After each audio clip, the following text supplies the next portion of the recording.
The waves washed over the rocks of Seal Point, steadily lapping their way up over the tide pools.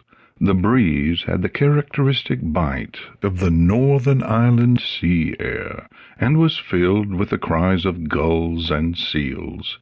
Blue eyes gazed back toward the half-empty dock. Her mother's vessel, the Sea Witch, a wooden fishing vessel that Kirsty had no idea how old it really was, had been gone since a couple of days after David's visit. Her father's vessel, the Corsantois, similar in style and just as weathered, probably in need of debarnacling again, bobbed forlornly alone, with its mate out to sea. Her lips thinned and pressed together, and the wind worked more on teasing her dark hair out of the braids she wore. Kirsty whispered softly in the Gaelic that her ancestress had taken such great pains to instill, invoking the sea to grant her mother's journey safety and fair winds.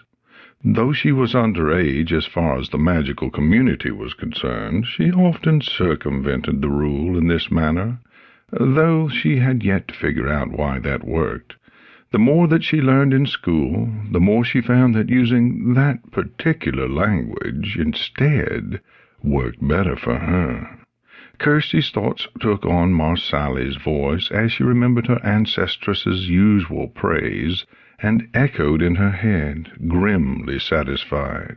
Rather difficult for the Ministry of Magic to regulate the magic of a Selkie, or other beast or being that has not submitted to their tyranny, isn't it, Khalin Makri?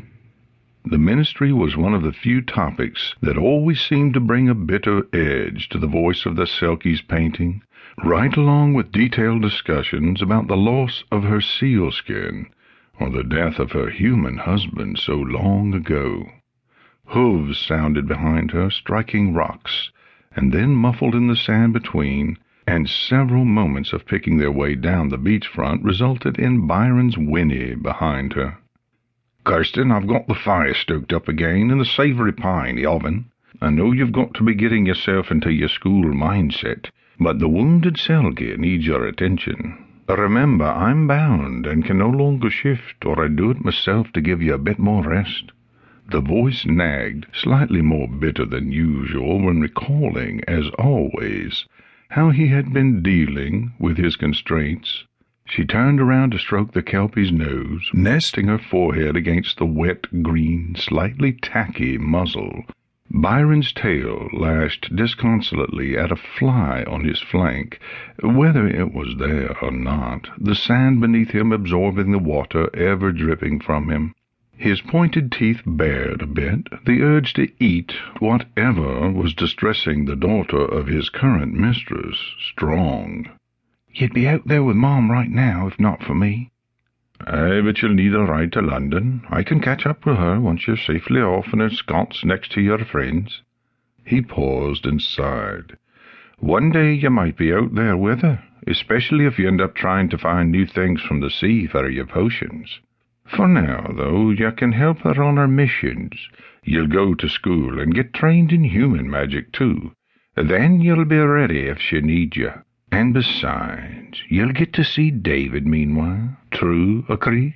Kirsty flushed at the mention of David. Byron chuckled a little.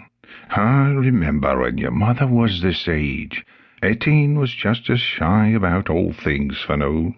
He nudged her up toward the stone house, a flowering vine currently working its way up to arch the doorway, a protective measure installed again before her mother's departure.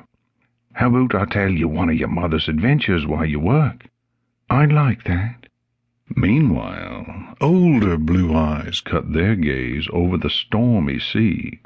The past month's sail had brought more storms than usual on her voyages, almost as if the sea itself wanted to push her limits. Mara had been in a strange mood all summer, and Etienne had had to deal with it. Between Mara of the Sea and the Lady of the Well she was always busy enough, but a water witch often found herself dealing with far more than she was ever given credit for in the magical world.